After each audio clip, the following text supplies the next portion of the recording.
সকাল সকাল ঘুম থেকে উঠে স্নান করে আমরা দুজন এখন যাচ্ছি অঞ্জলি দিতে। আর আজকে তো সরস্বতী পূজা, তো এখন অঞ্জলি দেওয়ার জন্য আমরা যাব স্কুলে, ওখানে গিয়ে পুজো দেবো। তো এখানে ঠাকুরমশাই আমাদেরকে ফুল দেবে। তো প্রত্যেক বছরের মতন সেই একই মন্ত্র পড়ে মাকে পুজো করব আমরা। তো আজকে তো আবার ভ্যালেন্টাইন্স ডে, সরস্বতী পূজা একসাথে।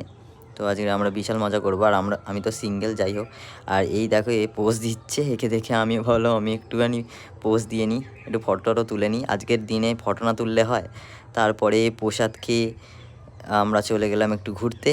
আর এখানে দেখতে পাচ্ছ সবাই শাড়ি টাড়ি পরেছে, খুব ভালো লাগছে, শাড়ি পাঞ্জাবি। আজকের এই দিনটা সবাই এরকম শাড়ি পাঞ্জাবি পরে। যাই হোক, তারপরে এই আরেকটা স্কুলে এলাম, এখানেও ঠাকুরটা খুব সুন্দর করেছিল। তারপরে খিচুড়ি খেয়ে আমরা সবাই চলে এলাম। ভিডিওটা ভালো লাগলে অবশ্যই লাইক